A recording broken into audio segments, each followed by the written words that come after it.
Feels good to be back in one of my favorite bayfront spots to shoot a video. Haven't been over here in months actually, because usually it's just been too hot being directly in the sun like this. But now we actually have more reasonable temperatures here in Miami. It's only 77 today, feels like 81, which is much better than 82, feels like 98, which was pretty much every day throughout the summer. So thank God for winter. Now today I'm going to start this video with this really shocking story, and apparently this is not really a new thing, but it's something that I really was not aware of until today when I read this. And that is that there are certain states and certain local governments that can literally steal your property from you if you don't pay your property taxes. Well, what do you mean, Michael? What do you mean they're gonna steal it? Like, I thought if you don't pay, they just, take what you owe them, and then they sell the property, they foreclose on it, and you get the difference. Well, that's how it works in most states, including here in Florida, which we'll get to a little bit later. But there are places that they actually don't do that, which is pretty insane, guys. I had no idea that that was the situation. The main character of this story is this 93-year-old woman named Geraldine from Minneapolis, Minnesota. She couldn't pay her property taxes, and she owed about $2,300 in property taxes, okay? And she lived in a small condo. The county foreclosed on her, and they ended up selling the property for $40,000. After the sale would be all said and done and her property tax was accounted for and closing costs, whatever, Geraldine was owed $25,000, but instead she ended up getting zero. The government kept every penny from the sale of this property, which is completely criminal. And unfortunately, her case is just one of many, and she is not alone. There was another man in Nebraska who owned a property there, and his wife got sick and passed away, and he was left paying for the property on his own. And long story short, he couldn't afford to keep paying for the property on his own, and he racked up a property tax bill of about $5,268, and he was unable to pay it. And it was the same situation. The county foreclosed on him and sold the property to an investor and deeded it to the investor. And the guy lost his property over this, and unfortunately they didn't put a dollar amount on how much this guy lost over this. But really it doesn't matter, because the point is the same, that they can actually do this in certain areas. And according to a recent study that was done between 2014 and 2021, it's estimated that about 7,900 homes nationwide have been foreclosed on and basically ripped away from property owners under a very similar method like this, which is truly shocking, guys. I had no idea that many people could be losing their property over not paying their property taxes, but not just losing the property, losing the entire equity stake in the property, which is really the big one here. Because that woman from Minnesota, she should have been owed that $25,000 left over after the sale. This guy from Nebraska, who knows how much it was, he should have been paid the difference. But instead, the county kept his money, which is criminal. And these guys have been challenging this in court, these two people, and basically they're going to end up taking this fight all the way to the Supreme Court, because one of the courts already decided that this was legal to do, and basically they're saying it wasn't a crime, that this is not against the law in Minnesota. The good news is most states, that you're not going to have to worry about this, but there are a handful of states where this could actually happen to you guys, and that's why I wanted to bring this up. If you live in Alabama, Arizona, Colorado, Washington, D.C., Illinois, Maine, Massachusetts, Minnesota, Nebraska, New Jersey, New York, Oregon, or South Dakota, this can happen to you. These are the states where this is literally happening to people every single year, and the governments are getting away with this. So maybe that'll get turned around eventually once this gets challenged in the Supreme Court. But for right now, you better make sure you pay your property taxes if you live in these areas, because not only will you be homeless afterwards, but you also won't have a dime to your name, which is just unbelievable to me that these states and counties can get away with this. So if you've heard of this before, let me know. I haven't. I obviously knew that, like here in Florida, for example, what they'll do, just like many other states do, is they'll foreclose on you if you don't pay your property taxes. They'll put a tax lien on your property, and when you sell it, then the tax lien needs to be paid before anything else, but they're not going to steal the home equity from your house. So for example, let's say you have a $300,000 home and you owe $100,000 in back property taxes and you own it free and clear. You know, at the end of the sale, you'll pay the $100,000, but afterwards you'll still come home with the $200,000. And if you live in one of these other states that I just mentioned, then they can take the whole $300,000 and there's nothing you can do about it. So this is scary stuff, guys, that everyone needs to be aware of. You know, we talk about all different types of things with real estate and the economy here, and this is a big one that everyone needs to be aware of if you're buying real estate, especially in these areas. And speaking of the economy, one of my channel members, Nick, sent me this story, which is very ironic because he made a similar comment in a recent video, and it was funny to see that this story actually came out pretty much agreeing with what he said. And he said that he thinks that inflation is going to persist for a very long time, probably at least for another decade. And there was a recent article that came out basically backing up his claim. And they're basically saying that they're going to be able to get inflation down to probably around the 5% mark, and then we're highly likely to see 5% inflation persist over the next 10 years, guys, which is a big warning for everybody, because not only have we been told by the Fed time and time again that the goal for inflation is 2%, but now it's starting to look like that might not even be a reality. And of course, the Fed's not going to come out and say that until they have no choice but to just, you know, come out and say, yeah, this is the case. We can't get inflation any lower than this. So this guy, Vincent Dullard, who's a director of global macro strategy, StoneX Financial, say that 3 times fast. He's coming out and saying that the 2% inflation target is going to be thrown out the window by the Fed, and it's going to be basically impossible to get back to this because of multitude of factors. And the big 3 are basically the fact that for decades now we've had a combination of cheap labor, cheap goods, and cheap capital, and all of this is now gone from the world that we're living in now going into 2023. And the problem with this right now is all the financial markets are saying that, you know, by the time the 2023 comes, the Fed's going to have to pivot and start lowering rates again, guys. And we have talked about this time and time again. And not only does this guy think that that's not going to happen, but he also thinks that it's going to be impossible to get back to the inflation target, and that 4 to 5% inflation per year will become the new norm. And once the federal funds rate, it gets raised to the 5% mark like they're saying, then they're going to look at it as, well, this is mission accomplished. This is as best as we can do. We can't really get inflation any lower than this, and our federal funds rate is now at or above inflation, and so we're just going to have to keep it here for the time remaining. But it's not going to be such a bad thing, because economic growth is typically the best when inflation is between 4 to 5%, which I don't know if that's true. It might be. I don't really know the stats or the history on that. But my concern with it is that how is the average person going forward into next year going to be able to tolerate 4 to 5% inflation per year being the norm? That's more than twice what we've had for many years now, and a lot of people still couldn't keep up with the cost of living.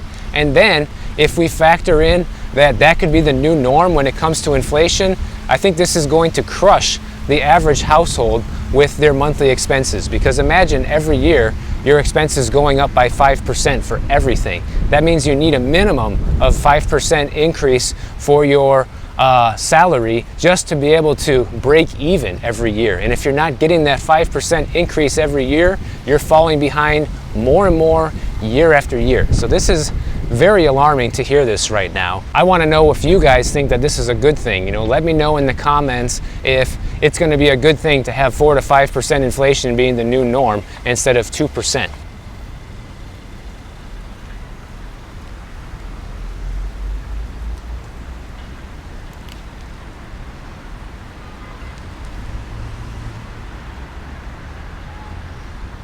And speaking of the Fed and what they might do, Mohammed El-Arian says that the Fed is facing a big decision right now when it comes to keeping their foot on the gas with the interest rate hikes or slowing down, because if they slow down prematurely, then this can make things so much worse, just like they did at the beginning of the pandemic when they said, don't worry about it, inflation is going to be transitory, no big deal.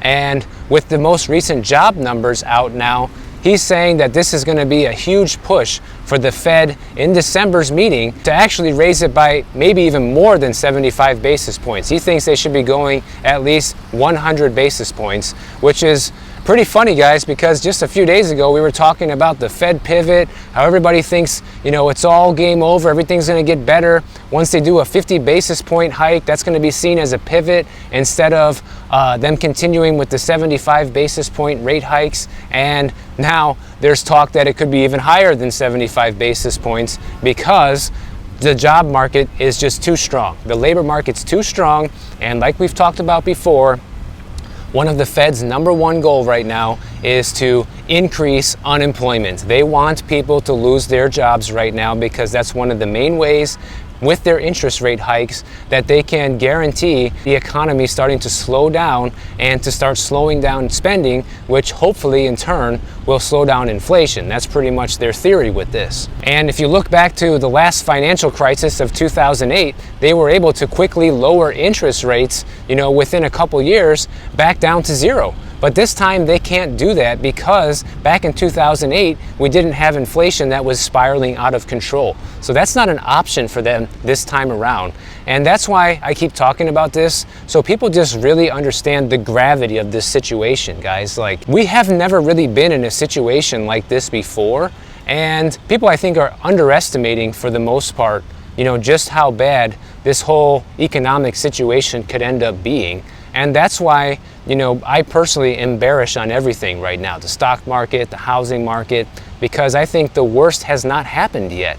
And I'm not trying to be a downer. I'm just looking at the facts of what's going on out there right now. And I'm not seeing a path to any sort of soft landing or any other BS they're telling us, because it just doesn't seem possible. So basically the concern is that this could end up throwing us into a very deep recession. And that's why I just feel like this is the perfect storm, because you have inflation spiraling out of control. You have the Fed between a rock and a hard place on what to do with interest rates. We have a massive debt bubble worldwide that is basically on the precipice of being popped. We have personal savings rates falling to far below pre-pandemic levels. In December of 2019, personal savings rates were at 9.3%, and right now they're down to only 2.3%, guys. So anyone who does have money saved is almost tapped out. And don't even get me started on the amount of people that don't have anything saved that are basically living off debt right now. Anyone who thinks that we can just get out of this scot-free and it's going to be no big deal and just a blip on the radar, you're kidding yourself, because I don't see that path as a viable option. And that's why I'm sounding the alarm and making these type of videos, because I think the average person who might not be aware of all this going on can be aware of it by watching these videos, and you don't have to do, the countless hours of reading and research that I'm doing to figure this out for you, and you can just get it in a summed up version within 20 minutes. So if you're enjoying these summaries, make sure you hit that like button for me, okay? There was also another great article out today talking about how this massive worldwide debt bubble has never been as large as it is now. And this is going to be the thing that's pretty much going to bring everything to a grinding halt, because the private sector has mountains of debt with things like mortgages, credit cards, auto loans, student loans, personal loans, businesses and corporations taking bank loans, bond debt, private debt. There's also problems with insurance and pension funds when it comes to pay-as-you-go pension schemes and healthcare systems, which basically all these problems are going to continue to compound until the whole thing explodes, is basically where we're at right now. And to put into perspective, this debt crisis is so bad right now that as a global economy, our debt is now 420% of global GDP. And ironically enough, it's the same thing in the United States. Our debt to GDP ratio is now 420%, which is higher than it was during the Great Depression and World War II, guys. So these are some of the most terrible things that have happened in American history that have affected our country the most, and they're saying that this debt bubble is worse than what we had going on back then. And I'm not really surprised. All you got to do is look around you and see everybody driving these Lambos and these fancy cars, the boats, whatever, all this stuff that people have now, and it's all financed on debt. You know, no one goes out and pays for this stuff cash anymore. Maybe a small handful of you do, but most people do not. And that's where the big problem lies with all of this, and it's just continuing to get worse. But now that we have this global economic crisis at our doorstep with inflation and people not being able to afford regular household items, this debt bubble is almost guaranteed to come to an end right now, because as people can't pay, you're going to see the deal of a lifetime going on with the amount of foreclosures, repossessions of different items, and all kinds of things that people just can't afford to pay for anymore. And you're going to see the bankruptcy filings basically go through the roof. And of course, we all know what got us here. It's been decades of interest rates that have been too low. Combine that with quantitative easing and all the money printing that the Fed has been doing over the past couple of decades. That's what's allowed us to get to this point. But you can only go like that for so long until something breaks or there needs to be a correction. And that time is now, guys. This is not really a negative thing if you ask me. Some people will look at it like that because, yeah, people are going to feel some economic hardship from this. But I look at it as a positive because it's the first step to getting, you know, the US and really the world back on track when it comes to our finances. The question is, you know, what's going to happen in the meantime? How long is it going to take? And you know, how bad is this going to get? And so the idea here behind this is that this is pretty much going to push us back into stagflation like we had during the 1970s. And basically, stagflation is this. It's high inflation alongside weak economic growth. It's a combination of those two things. But the big difference that this article points out, and this is all facts, guys, you can go read this for yourself. I have all this linked in the description below for anybody who ever wants to go check this out. I am not making this stuff up, okay? And the biggest difference between now and the 1970s is in the 70s, we did not have this massive debt bubble. And that is the big problem that we're facing right now. And once again, like we talked about earlier, because we have this debt bubble, we can't just cut interest rates like we could all these times before to solve this problem and go back to quantitative easing. That option is not on the table this time. So now it's basically time to pay the piper, so to speak, and deal with the financial pain. And obviously, probably the Fed and the government might try to come up with different ways to kick the can down the road, just like we talked about the other day with the housing market. Maybe they will. Maybe they have a couple more tricks up their sleeve. I'm not sure. But regardless of whatever they do to kick the can down the road, it doesn't really matter, guys, because now that we know that this is on our doorstep, the best thing you can do is just be ready for it financially. And if you're not, then you're going to be the one to get burned. So it doesn't really matter the timeline of when it happens, next year, 3 years from now, 5 years from now, who cares? Because the more time you have to prepare, the better, as far as I'm concerned. And basically the idea behind this article is this is going to be the mother of all crashes, bigger than anything we've ever seen in our lifetimes, or really anyone's lifetime, because of just how far out of control it's gotten over the past few years. Get ready for, you know, basically worst case scenario when it comes to the economy and the finances, because all of this is going to have to go through a major correction before any of this gets better. And that's reality, whether we like it or not, unfortunately. But at least we have beautiful things like this to look at while we're talking about all these things. And when you see stuff like this, no matter how bad it is in the world or how bad the news is with the economy or the housing market, whatever develops over the next several years or months, you know, you have to look at things like this and just appreciate what you have. And that's what I do here every day. And it's one of the reasons I get out here and do these walks with you guys, because even though a lot of this is not great to hear, when you walk through the world, and not the metaverse, and you walk through the real world like this and you see just how beautiful things are, it's still a great time in history to be alive, guys. And we have to be thankful for all the things that we have in our lives that no one in history could ever imagine, the lifestyle and the way that we're able to live today. And yes, debt has been a big contributor to that, and everybody would not be able to live as handsomely as we do without debt. So we can be grateful that we had it, but now it's time to pay the piper and reconcile the balance sheet and figure out what to do with this debt, because it's coming. If you guys enjoyed this video, make sure you hit the bell notification down below. YouTube will alert you every time I put out a new video. And if you don't want to wait, check out my next video on the screen right over here, and I'll see you in the next one.